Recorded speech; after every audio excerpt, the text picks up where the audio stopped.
Good morning, and welcome to this special 1 year anniversary. In case you're wondering, no, I'm not a Sanderson Jones tribute act. I'm Tony, the supply host from Sunday Assembly, Manchester.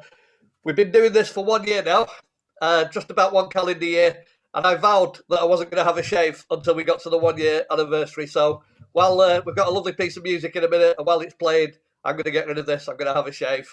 But welcome to Sunday Assembly, a joint Sunday Assembly with different ones from around the country, hosted by London and presented by Sunday Assembly Manchester, but with lots of wonderful guests coming up as well. And we're doing it on a Zoom platform. Until a year ago, to me, Zoom was a rocket-shaped ice lolly, and a platform was either a place where you caught a train or those stupid shoes that Elton John used to wear in the 1970s. But we're going to kick off today with a wonderful piece of music by Sunday Assembly Manchester's regular musician. Please give a massive welcome to the fantastic Mr. Lynn Richardson. Oh, hello, everyone. So I'm going to begin with a Manchester classic and therefore a world classic. This is Sit Down by James. I always wanted to do this at real Sunday Assemblies, but I couldn't because it was called Sit Down and we wanted everyone to stand up and it was mixed messages. So there should be some lyrics up on screen if you want to join in, and we're away with Sit Down.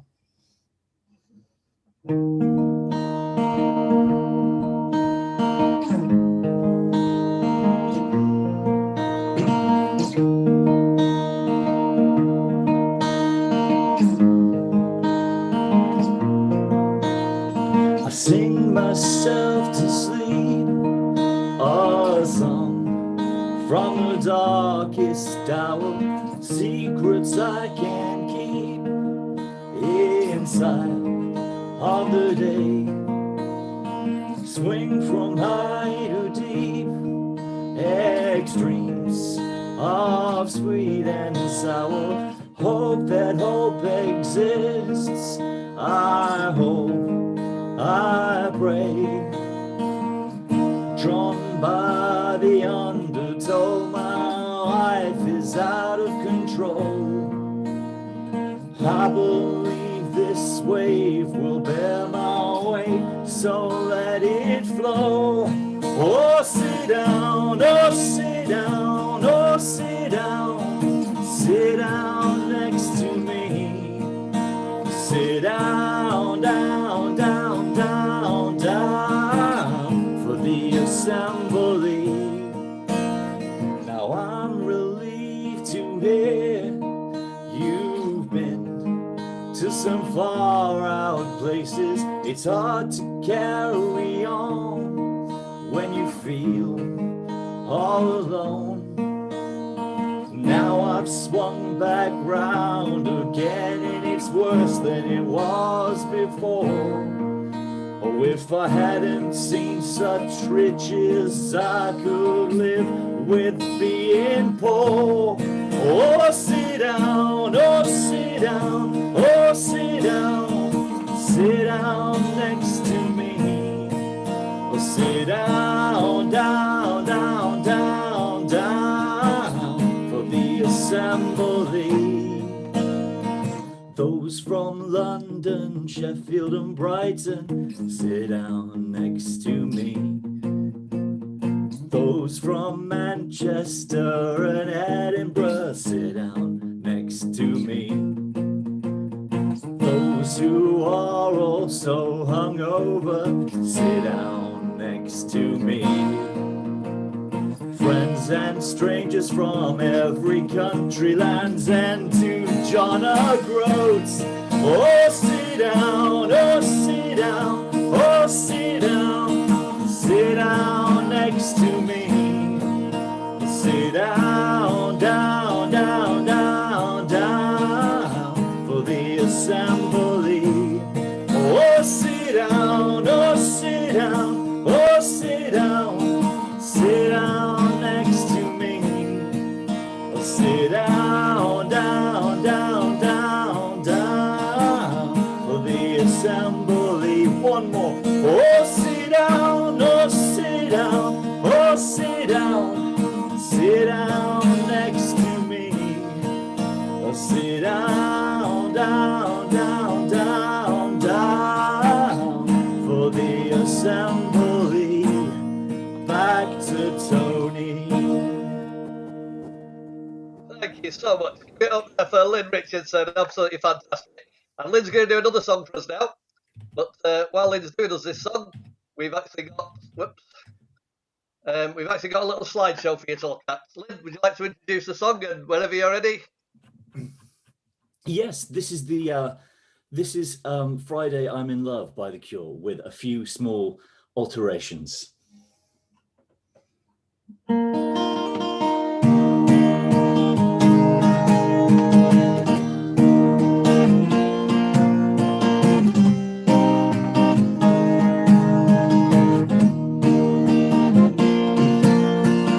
I don't care if Wednesday's blue, Thursday's grey and Friday too. Saturday, I don't care about you, it's Sunday and I'm in love. Wednesday, you can't fall apart. Thursday, Friday, break my heart. Oh, Saturday doesn't even start, it's Sunday and I'm in love. Saturday waits, and Sunday always comes too late, but Friday never hesitates. I don't care if Wednesday's black, Thursday, Friday, heart attack. Saturday, never looking back, it's Sunday and I'm in love. Wednesday, you can hold your head. Thursday, Friday, stay in bed. Oh, Saturday, watch the walls instead. It's Sunday and I'm in love. Saturday, wait, because Sunday always comes too late, but Friday never hesitates. Dressed up to the eyes, it's such a wonderful surprise to see your shoes and your spirits rise. Throwing out of your frown, just smile at the sound. As sleek as a shriek spinning round and round. Always take a big bite, such a gorgeous sight to see you eat in the middle of the night. You can never get enough of this stuff. It's Sunday, I'm in love. Ooh. And breathe.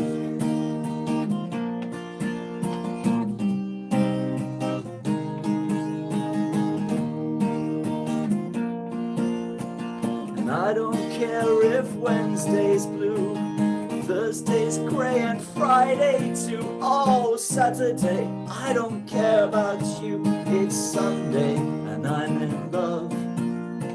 Wednesday, you can fall apart. Thursday, Friday, break my heart. Oh, Saturday doesn't even start. It's Sunday, Sunday, I'm in love with you. Thank you so much for the fabulous Lynn Richardson there.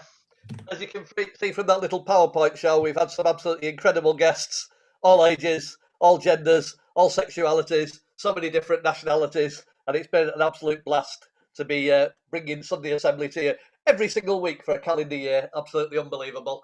And we're in a celebratory mood, so we would like to make sure that we continue that celebratory mood and engage some of you guys in that.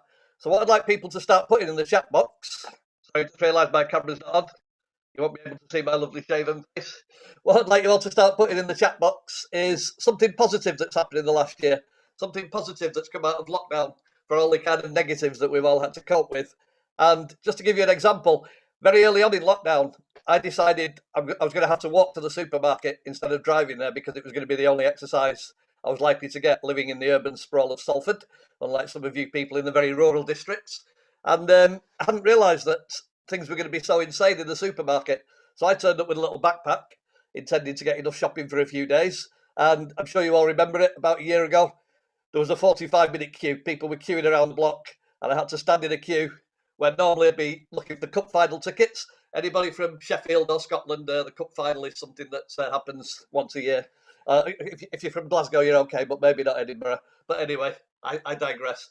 So I had to queue up for 45 minutes to buy my eggs and my milk and my bread, but not my toilet rolls or pasta because it was all gone. And I thought, I'm not going to put up with this every 2 or 3 days. I'm going to have to get a lot more shopping than I intended. So as well as filling my backpack, I had about 5 really heavy shopping bags that I was carrying home. And as I say, I was walking. Got about 2/3 of the way home, absolutely dying of exhaustion. I put all my bags on the floor. I sat down on the floor with the sweat absolutely streaming off me. And 2 minutes later, a taxi pulled up. And the taxi driver said, "Have you got far to go, mate?" So I said, "A few minutes that way." He said, "Just jump in." And he helped me with the bags. When he arrived at my front door, I put my hand in my pocket to get my wallet. He said, "No, forget about it. I'm on the way home anyway." So that was one little experience that I had that showed that there is a positive side to all this. And this is what Sunday Assembly is all about, looking after other people. For anybody who's not been before, the philosophy of Sunday Assembly is 3 simple phrases: live better, help often, and wonder more. And that taxi driver certainly helped me. And, we've all been helping each other often during these difficult times. In a couple of weeks, we're having an assembly all about autism. And I spoke to a guy called Peter Street, who's the poet that we're going to be having, just to have a catch up with him. And I asked him how his lockdown had been. And he said, "It's been absolutely fantastic. As an autistic person, I like life to be a little bit more calm, a little bit more relaxed. So the last year has been absolute bliss for me with all the kind of chaos disappearing." Another friend of mine who's very big on environmental issues said that he feels like the world has been reset, and that the clear skies for the first few months when there was no traffic on the road is a very positive thing. So come to me with all your positives, and let's start putting a few things in the chat box about your own experiences. So one of the great things has been, it's not ideal presenting an assembly like this. We'd much rather be together in the same room, but we've got people from all over the country, sometimes all over the world, who are able to congregate on a Sunday morning like this.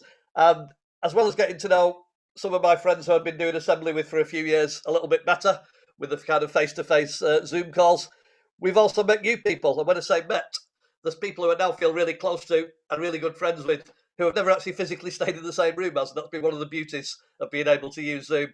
And we've got one such person coming up, a lady who I kind of know very well now, but we've never actually met physically. We've only met over cyberspace. And it's National Poetry Day today. So it's wonderful to get a guest poet in, a very good friend of Sunday Assembly who's supported us all the way through this year. So please give a massive welcome, all the way from South Africa, not today, but originally. Please welcome Sarah Joy Taylor. Hello. So yeah, I'm originally from South Africa, and I'm just going to read a few poems. I'm afraid they're not particularly celebratory, because that's not really my poetry style, and as much as I tried, didn't manage to get that quite right. But the first poem was inspired by working in South Africa for the state, and then also my friend's experiences working in the state. And it's about how doctors can be stretched really, really thin and the challenges of that.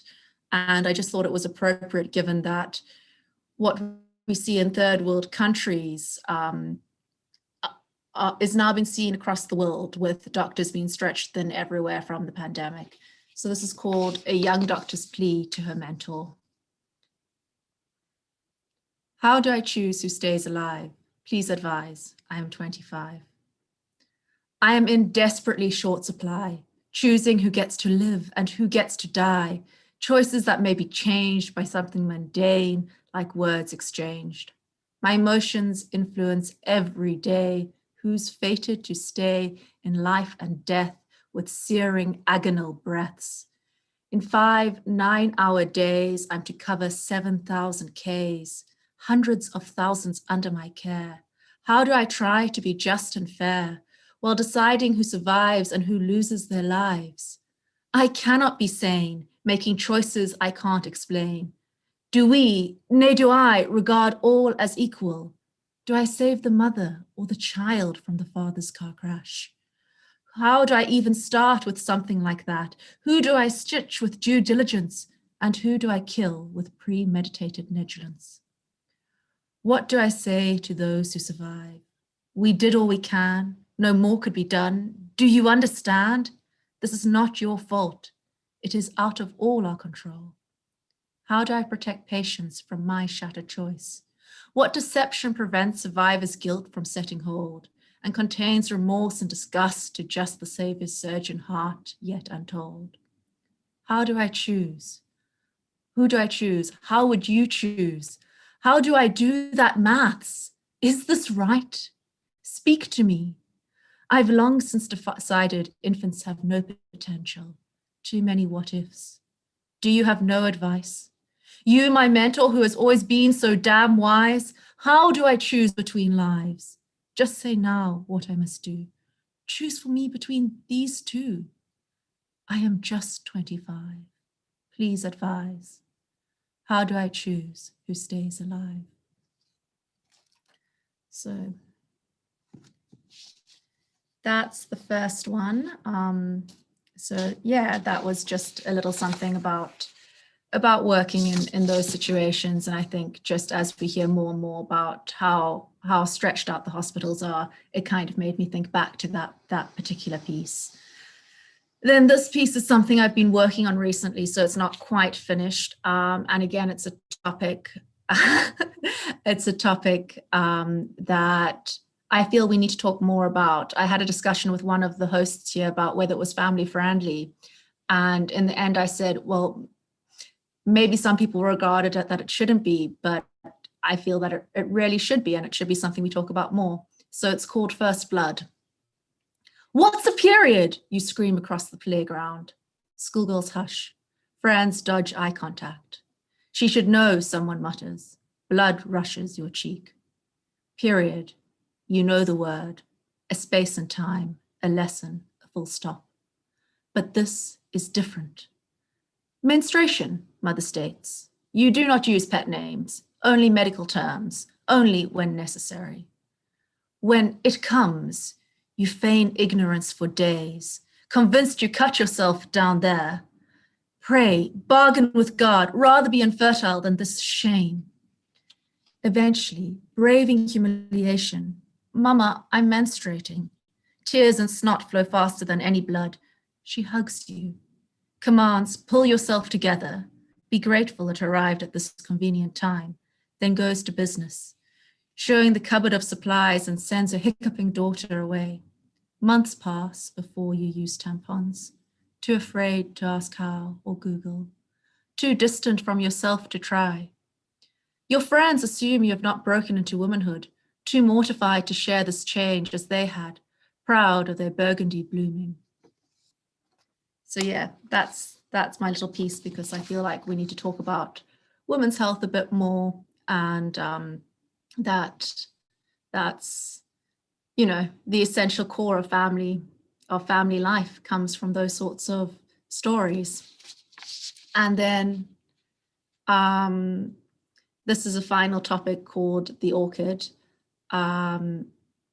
Yeah, and this one's really special to me. The orchid.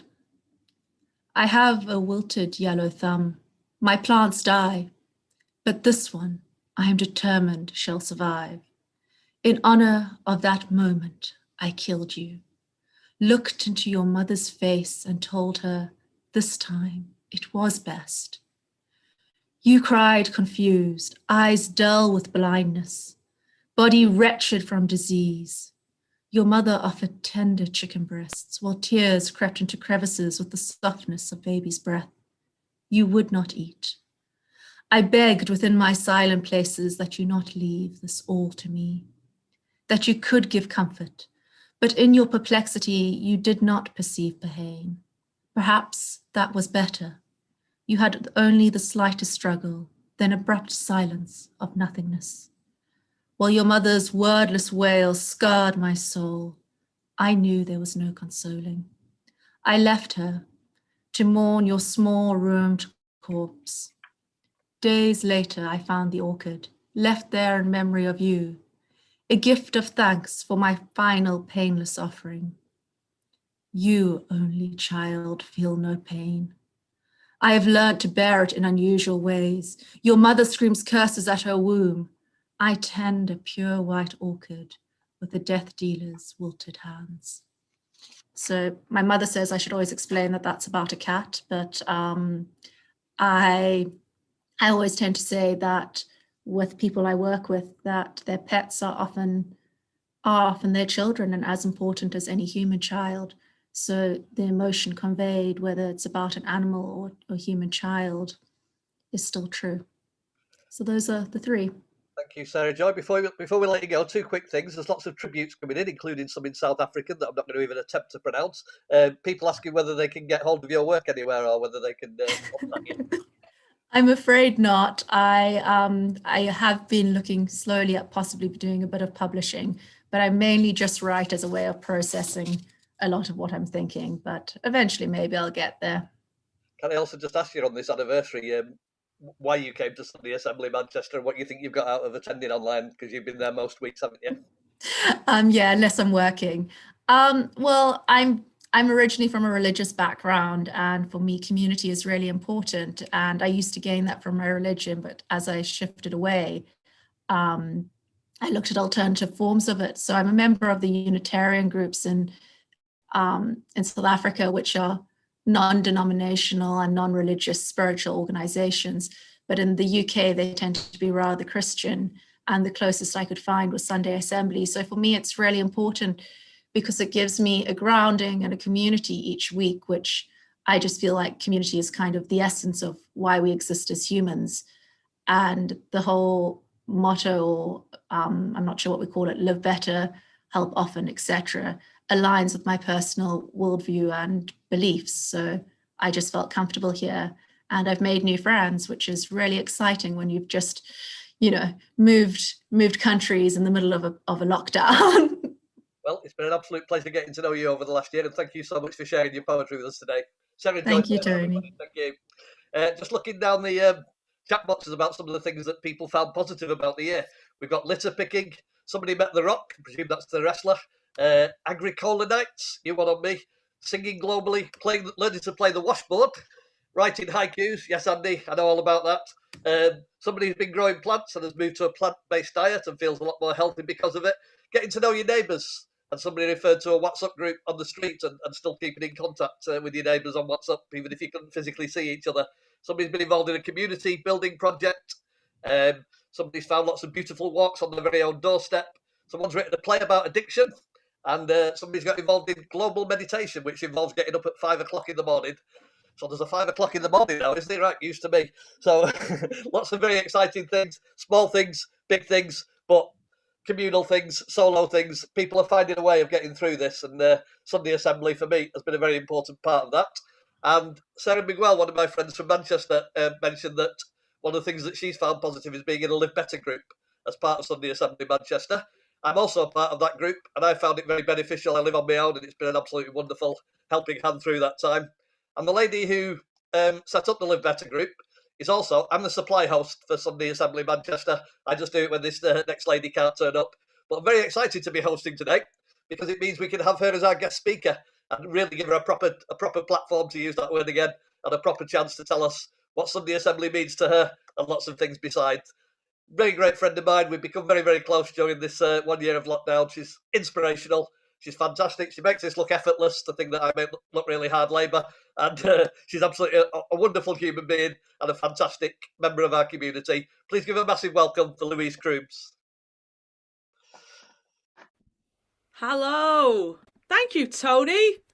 What an amazing, nice thing. I hope you're having a lovely time so far at the Mega Assembly. 1 year of lockdown. We've done it. Send help, please. I can't cope. I don't like my furniture. I don't know why I picked it. It's awful. I can't look at it anymore. I can't look at my family. I can't look at them anymore. I'm fed up now. I've started digging a tunnel out of my garden. I don't know where I'm going, but I've hidden it with a Rita Hayworth poster so no one's going to find my tunnel. It's just been really difficult recently, hasn't it? When lockdown first happened, I remember telling you how much I loved it because people rang you and they checked in on you and made sure that you were happy. Now nobody rings. I think they just assume you're depressed.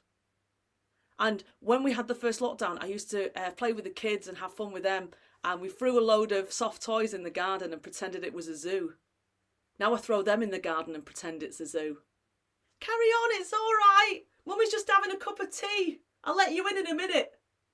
It's been incredibly stressful and difficult, and I remember the first time that we decided to go online at a Sunday Assembly Manchester, because a couple of weeks previously we had our last assembly in person around this time about a year ago. And I remember it really clearly because as an anxious person, I was worried about the pandemic. So I was very paranoid and I banned touching. I wouldn't let anyone touch each other. So everyone was doing secret high fives and I was going, hey, what's that? I was trying to work out from the microphone whether we were going to catch a virus from a microphone. That's the sort of detail we were having. And a poet who, I wouldn't shake anyone's hands. And a poet who was there tried to hug me. They chased me around the stage and they hugged me. I wish I'd have let them now because I didn't realise how long we wouldn't have touch for. And I remember the assembly because it was the last time that someone actually breathed directly into my mouth, which was an accident. They didn't do it on purpose. Oh, them days, I remember them now so fondly at the time. But no one knew that that was the last time that we were going to meet. And no one knew how bad this pandemic was going to be. People were leaving saying, see you next month, see you next month. No, there's no way we were going to see each other in person. So the lockdown came and we all decided to do our assembly online. And this time, it was on Google Meets. And we thought, we are a community, let's be a community. It doesn't matter what we do, some poetry, some talking, just some comfort for people. But we'll meet on Google Meets. And I have noticed that people are incredibly rigid about which platform they enjoy. So people were saying, oh, I only use Zoom me. The backgrounds and the breakout rooms, oh, I'm Zoom. Other people were like, oh, well, at my works, I only use Microsoft Teams. I don't know how to use any other. It's like, all right, Windows 98, what are you talking about? But they're all the same. They're just cameras and microphones. There's no difference between them. And we are still awful at using it. We've had this platform for a year and we are still awful. Everybody is awful. In our assemblies at Manchester that we have every week, I have muted Lynn while he's been playing the guitar. And I've been muted while I was talking. And they said it was an accident. I mean, I hope it was. But we do it all the time. And someone asked me recently, how do you get your background? I mean, I'll let you into a secret. This is not a real bookcase. It would never be this neat if it was a real bookcase. This is a fake bookcase. I can't tell you now if you've not found out backgrounds, but I will tell you this.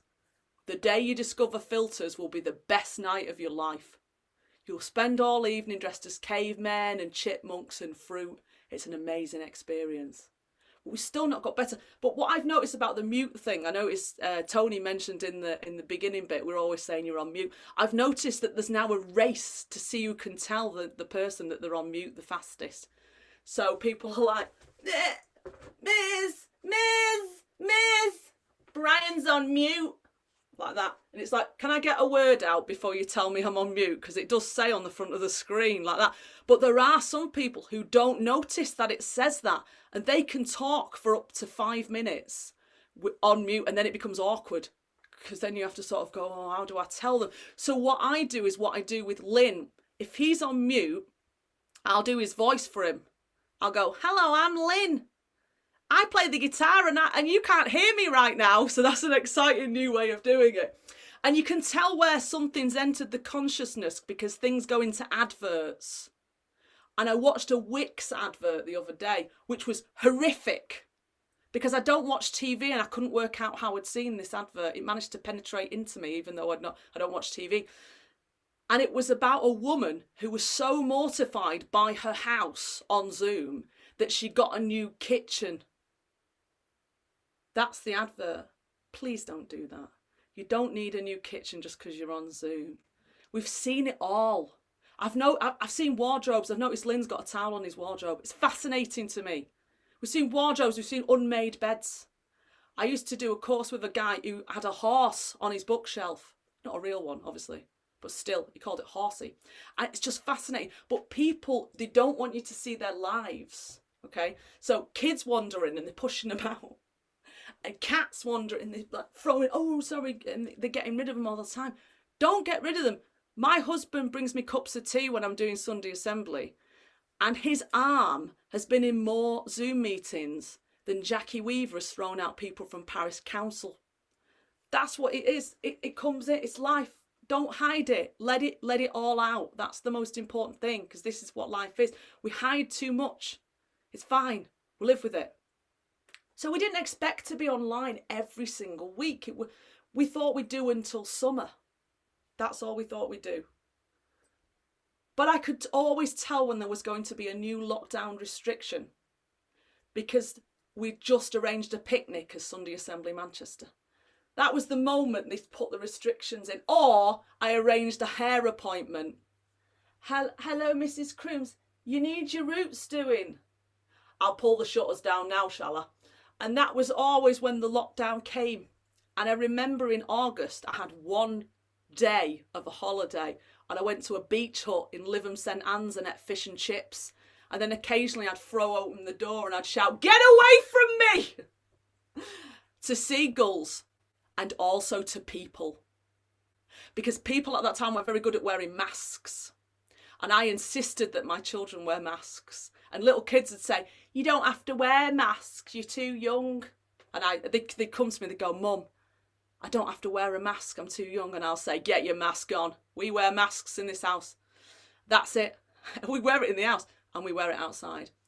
But I don't know why people have got an issue with masks, because, they make you feel so much better having a mask on, because you don't have to wear a socially accepted facial expression. My mask normally is this. It's exhausting. So I don't wear it anymore. I can hide it. And I don't have to read other people's facial expressions and try and work out what they mean, because everybody looks shifty. That's just it.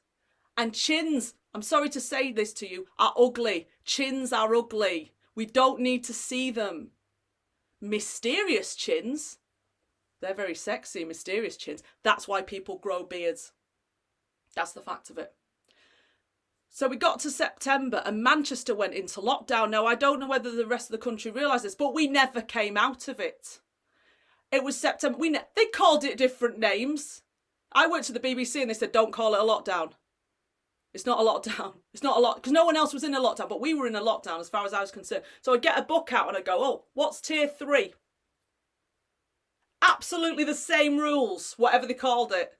And for 1 week, we were allowed to go out and sit in the garden for 1 week with another person. 1 week, and then the rules changed again and we couldn't do it. And that's why our mayor, Andy Burnham, went all King of the North. Do you remember that? You know nothing, Bojo. Because we were constantly in lockdown and that was it. So there was no chance of getting Sunday Assembly back. We had to carry on meeting online. And the only thing I could do was to take up open water swimming.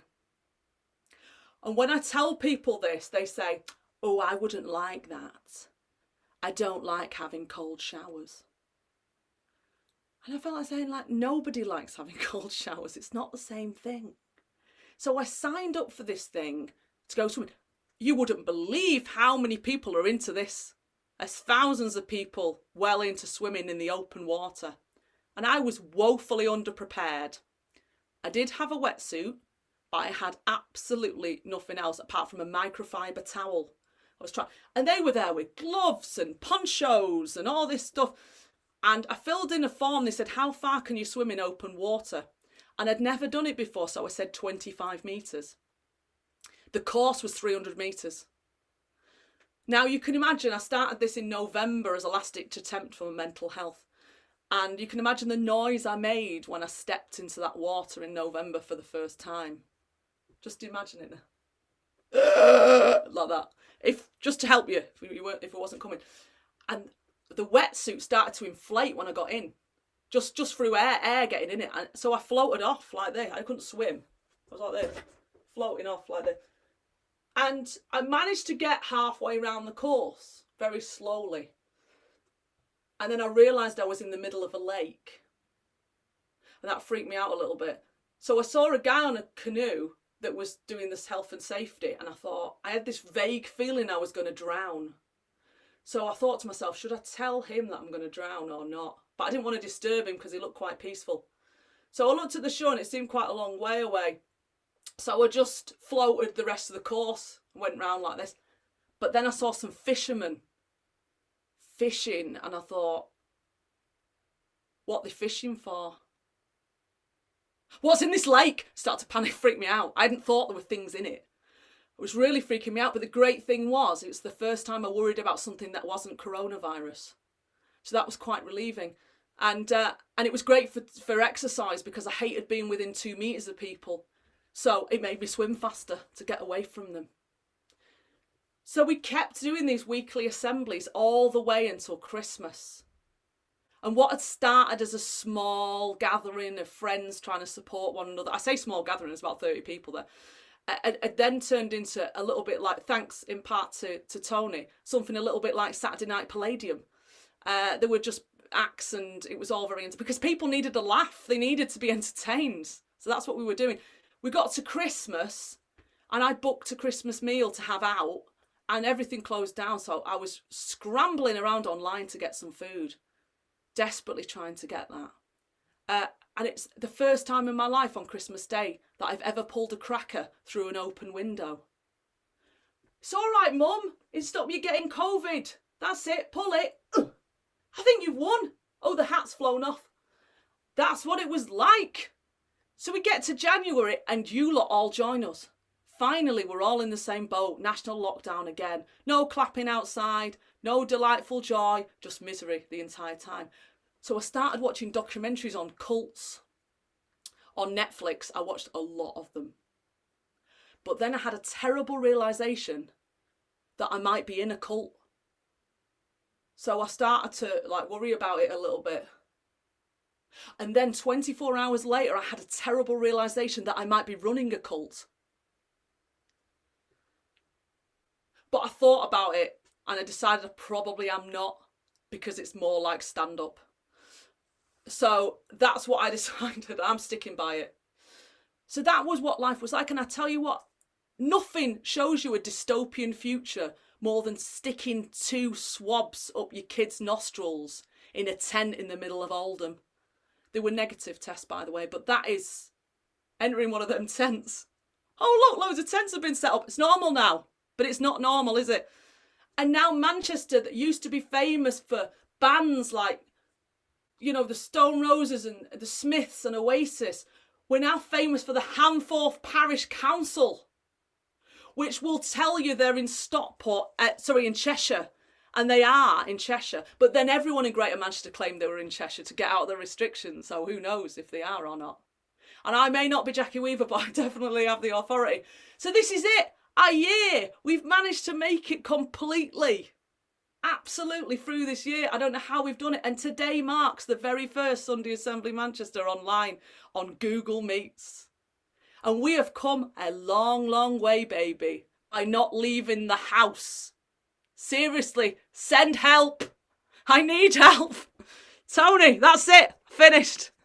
Thank you very much, Louise. If you decide to set up a cult, I'm quite happy to be your lieutenant, and looking at the love coming in for you, it looks like a lot of people would want to join you as well. Lots of love coming in for Louise. Lots of love for wild swimming. Lots of love for Andy Burnham, particularly from Maria, who thinks she's got absolutely kind eyes. But Louise, can I just ask you? And Stephanie had exactly the same favourite line as me.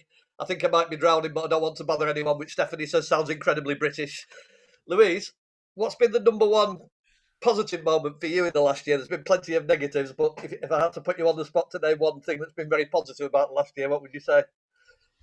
Yeah, I think to get all serious, I didn't want to get serious. I wanted to have a laugh for 15 minutes. If I want to get really serious, it's, you talked about Peter Street, the autistic poet who's going to be speaking. I'm autistic too. I have muscular dystrophy. I can't tell you all about my life. It's too much. You won't believe me if I tell you all. But I find things hard. And by the way, someone just said they wanted to be my friend. You regret saying that. It's really hard sometimes to have a disability, and it's been really difficult in these last few months. But at the beginning, people were nice. You didn't have to. Sometimes I don't feel like going to Sunday Assembly on a Sunday because it's too far to travel. It's a lot of commuting. But people came to you. So I'm forever grateful to Sunday Assembly for being my new, not that they weren't my old friends, but I see them a lot more. I do things with them. Open swimming is because of Sunday Assembly. I meet someone from Sunday Assembly. I didn't mention that, and having the Live Better group and things like that, and having people just be so nice. I feel like I've been able to be myself, and I feel like I've been able to be at home. If I don't feel well, I don't have to travel out. I can be here in my house. So there's been so many good things that have come. And what I don't want is just to go back. Everyone's going, I can't wait to get back to normal. I really want to swear. I'm not going to swear because it's family friendly, but I want to say blank normal. Insert your own words. We didn't have a great life before lockdown. Don't kid yourself that this was utopia, because it wasn't. So, you know, this staying in your house is also not perfect. I'll be honest. Can we find a better media? Can we learn from this and realise, because there was a report, sorry to get serious, but there was a report on International Women's Day that said that women have gone back 100 years in many ways, because they're the first people more people furloughed, first people who've been fired, the stress of homeschooling. I mean, I know I've joked about it, but I have found it very stressful.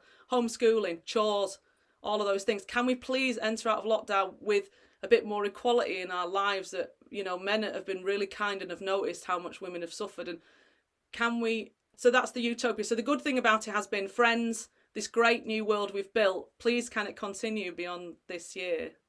That would be great. In what ways do you think you've had to adapt, and have you discovered anything new about yourself because of the circumstance of the last year? Yeah, I've been on a massive emotional roller coaster and a period of self-learning. And one of the things I didn't mention is I did a load of self-help. Yesterday I did, instead of practicing this speech, which maybe I should have done, I went to a conference thing about I can't think of the word, self-betterment. So whatever, and I've done loads of things like that online to help me become a better person. But I've been trying to learn about who I am. So I'll make this very quick, but basically I just thought I was a sort of weirdo, or a bad normal, and then I found out I had all these disabilities, and then I went, I'm disabled, everyone, and started telling everyone, and no one cared. But now I'm like going away from that and saying, well, who am I, and what is my strength, and being honest and saying, sometimes I find things overwhelming, sometimes I need a break, and that's okay. Yeah. So that's what I've learned. I've learned that you don't have to apologise for yourself and be crying and hysterical all the time because you don't function in the way that people expect. You know, the whole thing about masks is like, autistic people, it's great.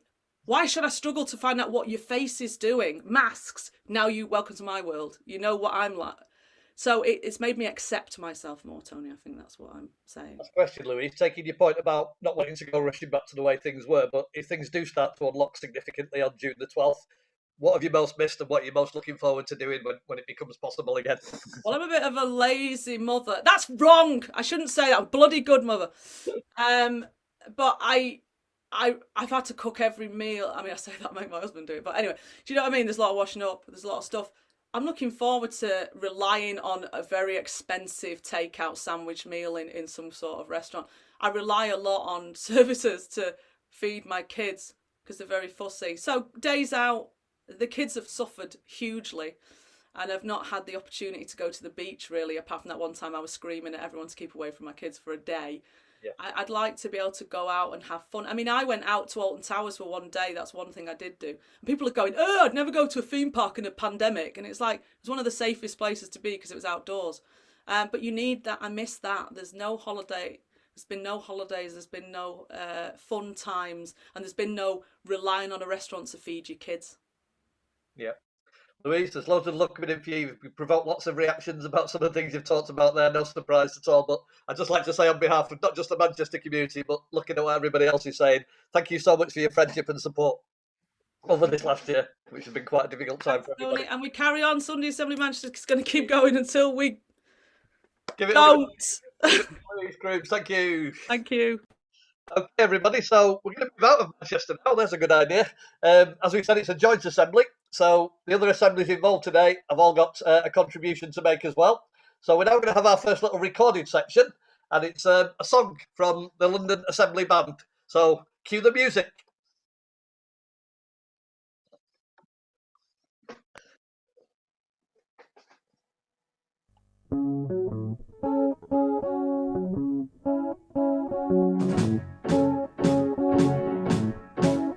Imagine me and you, I do. I think about you day and night. It's only right to think about the girl you love and hold her tight. So happy together. I should call you up, invest a dime, and you say you belong to me and ease my mind. Imagine how the world could be so very fine, so happy together. I can't see me with nobody but you for all my life. When you're with me, baby, the skies will be blue for all my life. Me and you and me, no matter how they toss the dice, it had to be. The only one for me is you, and you for me, so happy together. I can't see me with nobody but you for all my life. When you're with me, baby, the skies will be blue for all my life. Me and you and me, no matter how they toss the dice, it had to be. The only one for me is you, and you for me, so happy together. Ba ba ba ba ba ba ba ba ba ba ba. Ba ba ba ba ba ba ba ba ba ba ba. Me and you and me, no matter how they toss the dice, it had to be. The only one for me is you, and you for me, so happy together, so happy together. How is together, so happy together. We're happy together, so happy together. We're happy together, so happy together, so happy together.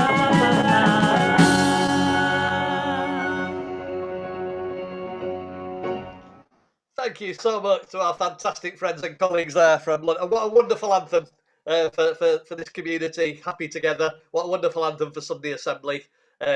Whether it's together in the same room or whether it's on Zoom, other platforms are available. But thank you so much. That was absolutely fabulous. I was strutting my stuff there because I didn't manage to get to Stephanie's dance party last night because it clashed with our Saturday night assembly, which some of these people were at. You can tell they're all nursing a hangover, the people who were at that one. But we'd now like to move on to the Brighton Assembly. And there's a thing that we do in all the Sunday assemblies where people talk about their own experiences and, you know, things that are important to them and so on. And at Brighton, they call it Trying My Best. And trying his best for us today is the fabulous Gareth D. Morning, everybody. Along with Tony, I've decided that I'm not going to shave until pestilence is driven from the land. And so, come on, guys, get the vaccinations working so I can finally have a shave. I've told the story of how I came to Sunday Assembly loads of times. Short version is I was walking across a field at a festival, it was raining, and there was a load of people singing in the debate tent, and I bumped into Sunday Assembly. That was in 2014, and I think if there were two words that I'll describe the 36-year-old me, community organiser wouldn't have been them.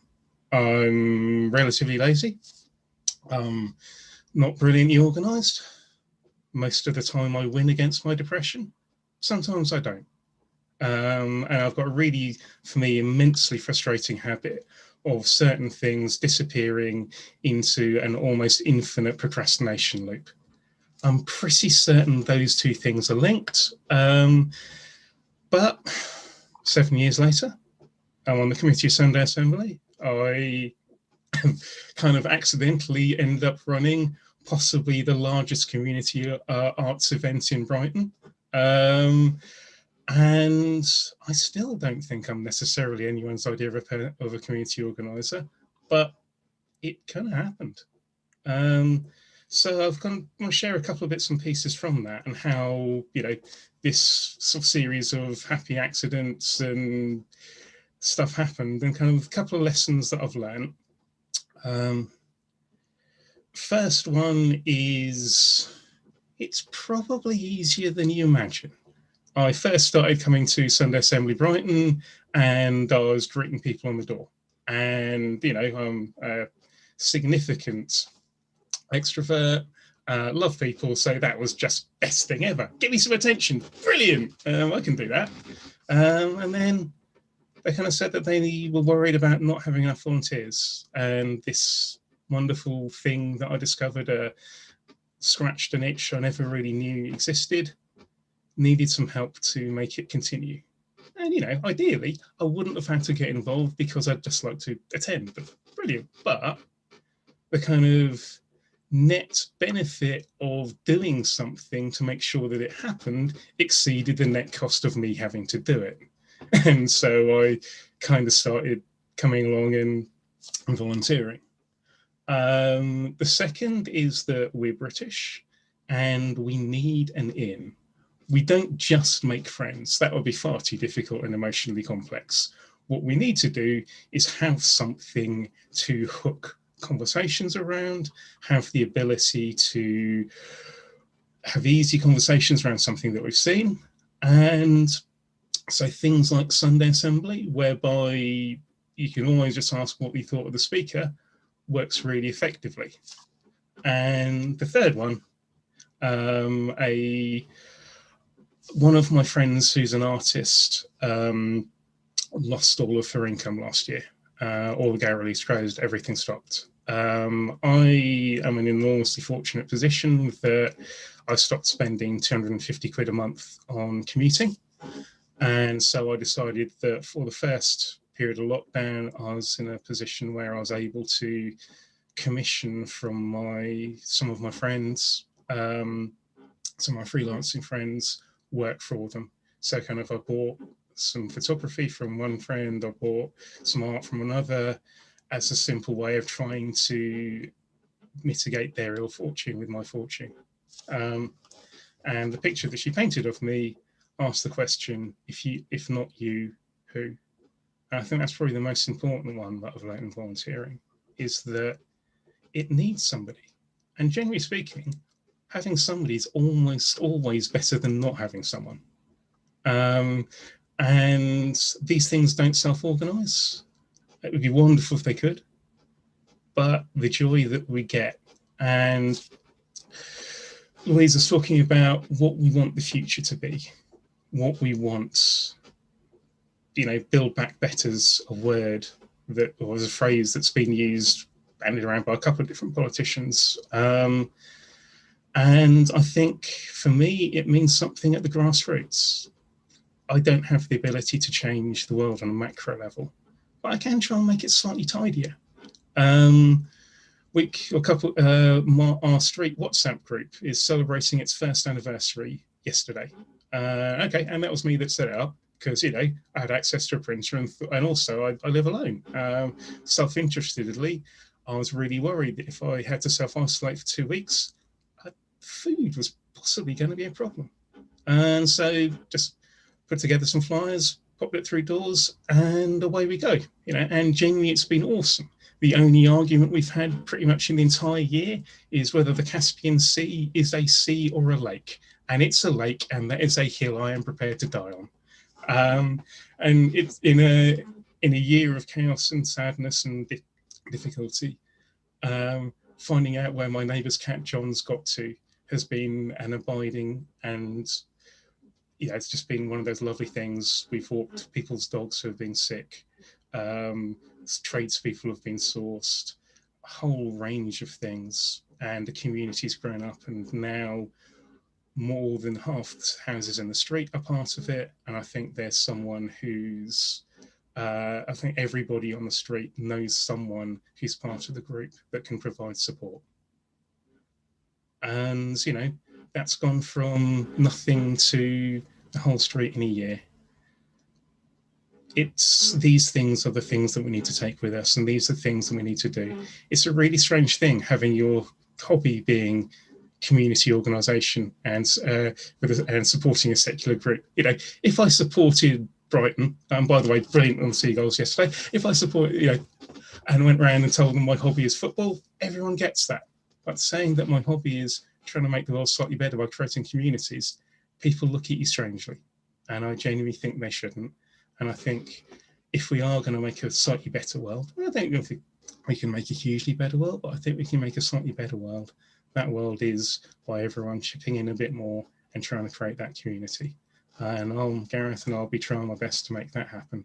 And I hope that you all can come with me. Thank you. Thank you, Gareth. That was absolutely fantastic. You have provoked a little bit of debate about whether the Caspian is a sea or a loch or a lake. Can I just ask you, Gareth, similar to what I said to Louise, what's been the most positive thing that you found in the last year? Yeah, I'd say the community WhatsApp group, and the fact that that's been replicated across the country. I think that, you know, and genuinely hope that we can learn the lesson from this, which is that community is useful. I think that social media is a massively double-edged sword. And I don't, you know, I think the change is that raw will affect society in ways that we're not really sure for decades to come. But I think there's certain areas, I think there's certain places where people have realised what can be good and how you can do it. My personal view is that hyper-local is best, and that humans can be good to each other in relatively small, easily manageable groups. And so being able to create those spaces for community, and create those relatively small groups that can support each other in meaningful ways is, for me, what I hope we can roll out to everybody, and that everybody who wants it, you know, should be able to find some kind of neighbourliness and those sorts of things. It's a society that's been shredded by our ability to move, and perhaps now we can put it together a little bit more by our ability to have things like social media. Brilliant. Thank you very much, Gareth. Give it up for Gareth and for our great friends at the Brighton Sunday Assembly. Thank you so much for your contribution, guys. I love what Gareth said there about, as a community organiser, the community is there, but it needs somebody to actually get up and do the organising. And lovely phrase about needing it in, and if not you, who else should do it? And we've got 132 people in this meeting. No doubt you're all from totally different backgrounds. We've got genders, we've got different nationalities, we've got different ethnicities, and yet everybody's come together on this Sunday morning because you want to be a part of this. And it's just wonderful that you know, we can bring the community together. It puts me in mind of Joe Cox, the late Joe Cox, who said to think about we've got more in common than that which separates us, and that couldn't be more evident than 131 people logging on today. Thank you so much, Gareth. That was absolutely fantastic. And we're now going to take the long journey from Brighton to Edinburgh in just a nanosecond. And because it's National Poetry Day, I think we should have some more poetry. So to introduce the poets, the Macca poets, apparently, I'd like to introduce, from Sunday Assembly Edinburgh, Marie Hernandez. Let me be the first one to say it, Marie. You're on mute. Thank you very much. Yeah, I just did that for comedy value. There you go. So thanks, Tony. Tony said I'm Marie from Sunday Assembly Edinburgh, and I'm privileged to be here today to introduce the Sunday Assembly Edinburgh Mackers. So Macker is a Scots word for poet or bard, as we would say in Scotland, and we set up our own wee group of Mackers during lockdown. Our first Macker today is Edna, and she's going to read an original poem called Art 2020. We were looking for something to make us laugh. We were just wanting to just let us have a belly laugh, and Edna's wee poem was just the tonic. So hopefully it'll do the same for you. And after Edna, we're going to have Lara, who's going to read Thomas A. Clarke's In Praise of Walking. At our January Assembly, we had Karen Lawson from Collective Leadership Scotland share with us the concept of dialogue walks and her wisdom on how walking, either in person or even virtually, can help you with deep listening and reconnecting with our environment and nature. So I'll pass it on to the Mackers.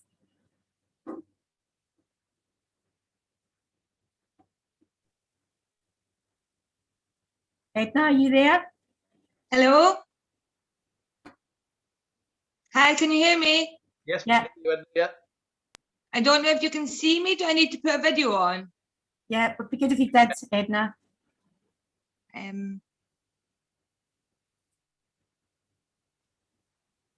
you go. Hi. Hello, everyone.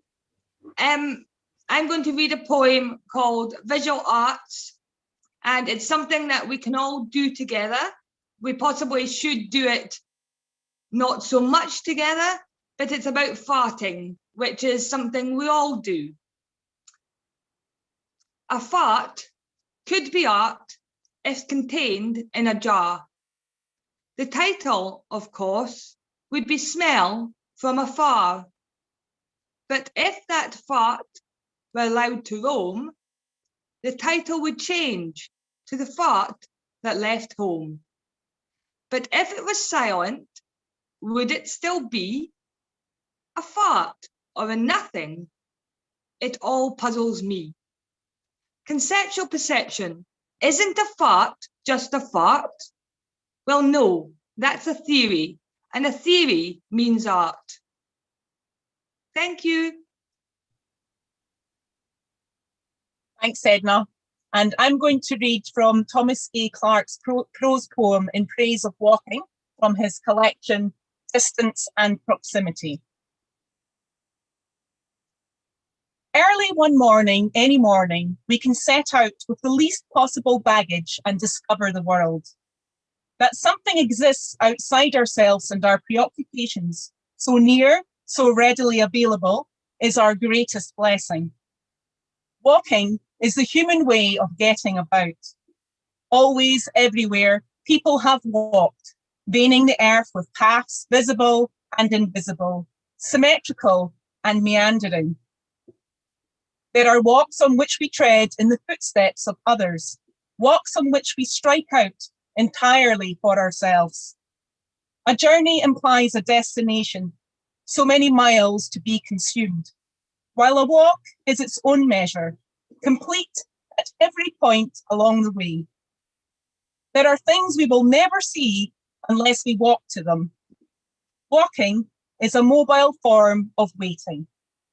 What I take with me, what I leave behind, are of less importance than what I discover along the way. To be completely lost is a good thing on a walk. The most distant places seem more accessible once one is on the road. Convictions, directions, opinions are of less importance than sensible shoes.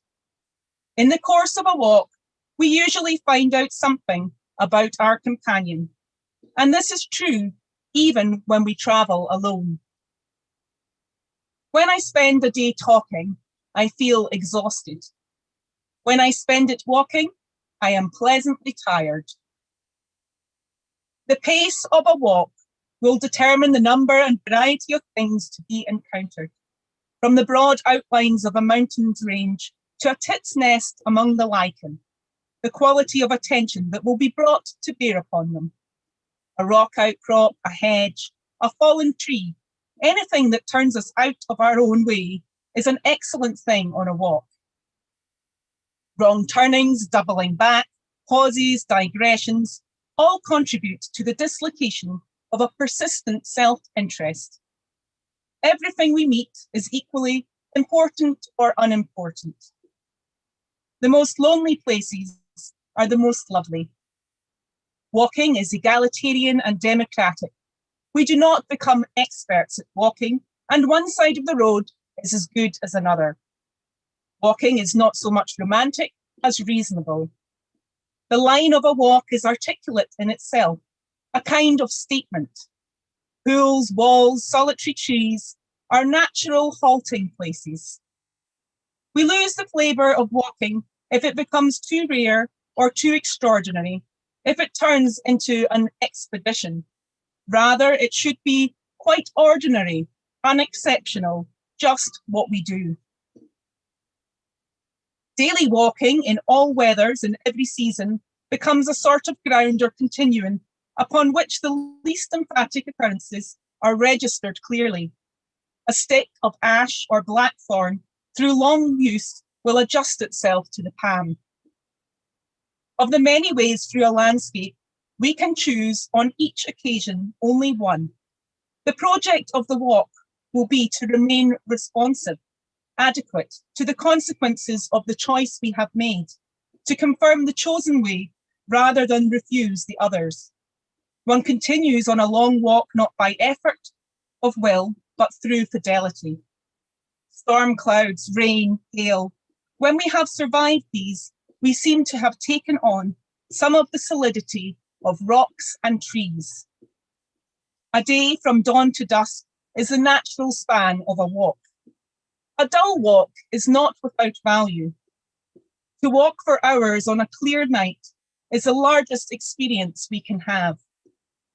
For the right understanding of a landscape, information must come from intelligence from all the senses. Looking, singing, resting, breathing are all complementary to walking. Climbing uphill, the horizon grows wider. Descending, the hills gather round. We can take a walk which is sampling of different airs, the invigorating air of the heights, the filtered air of a pine forest, the rich air of cloud earth. We can walk between two places, and in doing so, establish a link between them, bring them into a warmth of contact, like introducing two friends. There are walks on which I lose myself, walks which return me to myself again. Is there anything that is better than to be out walking in the clear air? Thank you. Thank you so much there. Thank you. I hope you manage to go walking in the clear air again very soon, Lara. Thank you to Lara and to Enda for the poetry. And thank you to Maria for bringing them to us. I think it's absolutely fantastic that you guys are bonding and creating a community around poetry. It made me think of the Robin Williams film, The Dead Poets Society. And I'm actually an English teacher by profession, which is one of the main reasons why I approve. And when I was doing teacher training, one of my fellow students said that he imagined my lessons being like the Dead Poets Society. They're nothing like it, but God bless him for actually thinking that. So, yeah, thank you very much to our friends from the Edinburgh Assembly there. And yeah, you just Emma's just giving me the excuse to do this one. I was really pleased yesterday because a really beautiful girl referred to me as charming. Well, she mumbled it under her breath when I farted in the lift, but that still counts. You can blame Enda for that one. We're going to have the 2 minutes reflection in a moment, but we can't go into the 2 minutes reflection off the back of that, obviously. So I'd just like to say we've had some absolutely fantastic guests. You saw a big roll call on the PowerPoint at the start, and sometimes they've been very big names. Henry Normal, who works with Steve Coogan. We've had Davy Johns, who was the star of the film I, Daniel Blake. Robin Ince and Justin Morehouse, very successful comedians. But often, my favourite assemblies have been people who've never spoken in public before and have just taken that opportunity and have been absolutely fascinating. So it's been absolutely wonderful. And it made me think of a quote by the American poet Maya Angelou when she once said, you'll forget what people said, you'll forget what people did, but you'll never forget how people made you feel. So as we go into the 2 minutes reflection, I would like you all to think about how people make you feel, how being part of a community like this makes you feel, and how being friends and neighbours and your family members, the people that you love, how they make you feel. So let's have 2 minutes reflection.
Thank you very much, everybody.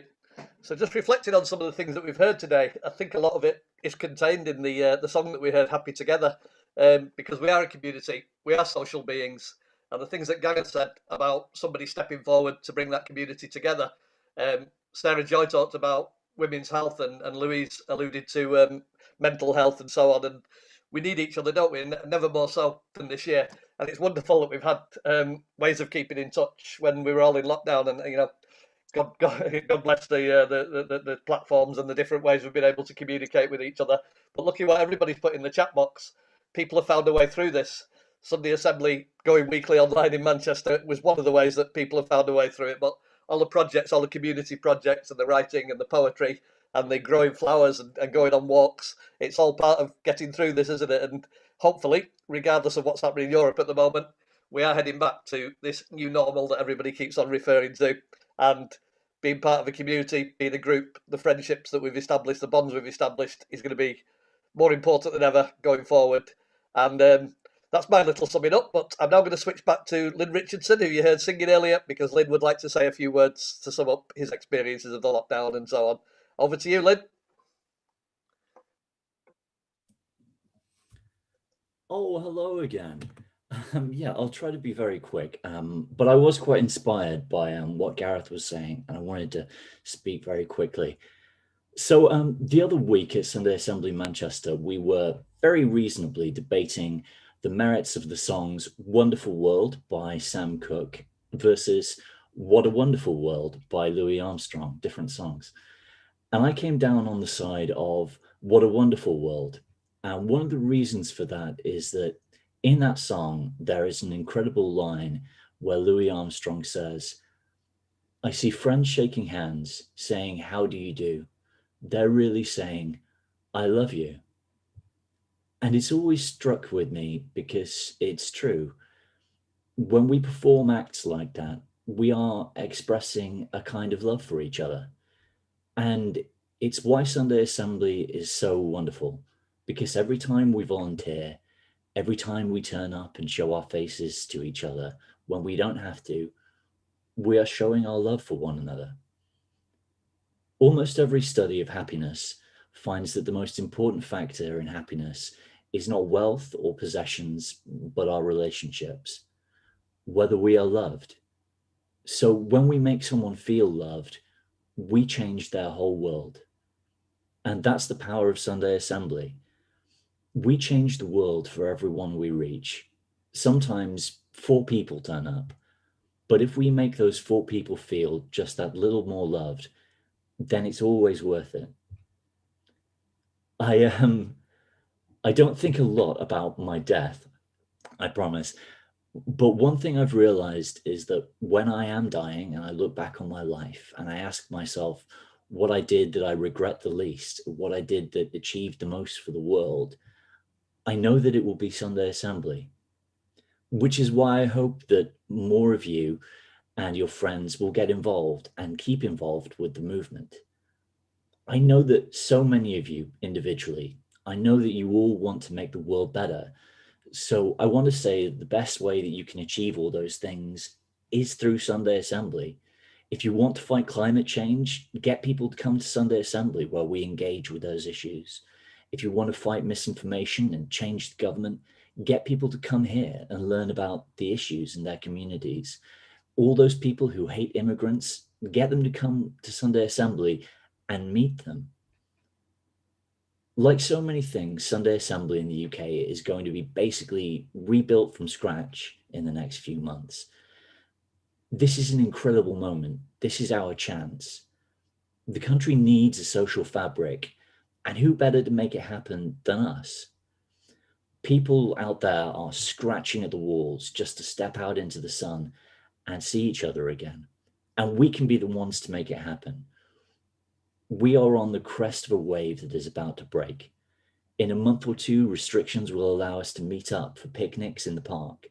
Let's be there up and down the country. Let's meet new people, tell them what we're about and what it can be. And don't just ask them to come to an assembly, ask them to volunteer and make it theirs. Give them a chance to change the world. So anyway, thank you for listening to the speech that I wrote after a couple of glasses of port. And thank you all for coming. So now it's time for our last and a very special song. This is the incredible people of Sunday Assembly Sheffield with Together in Electric Dreams.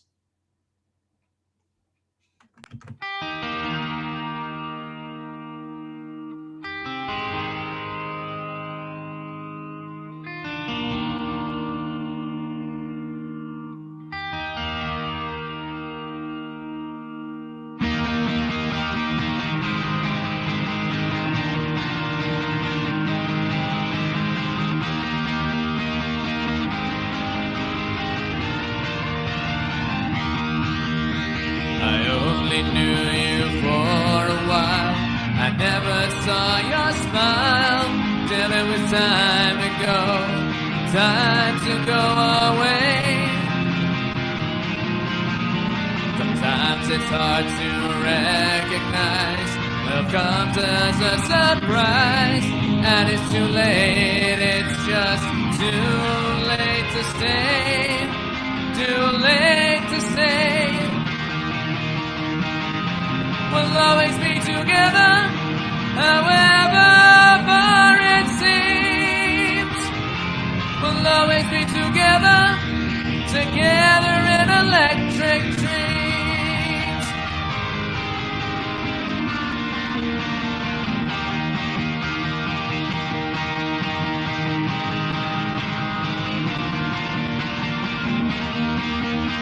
Because the friendship that you gave has taught me to be brave. No matter where I go, I'll never find a better prize.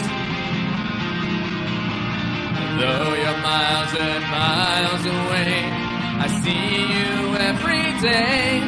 I don't have to try, I just close my eyes. I close my eyes. We'll always be together, however far it seems. We'll always be together, together in electric dreams. We'll always be together, however far it seems. We'll always be together, together in electric dreams.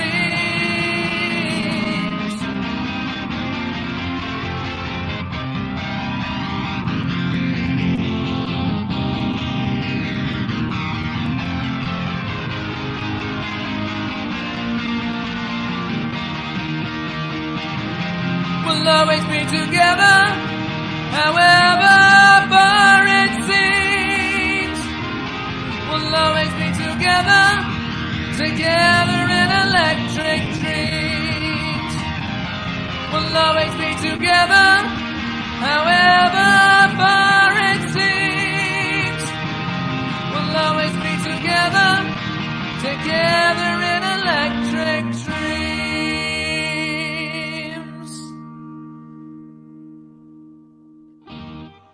Thank you so much.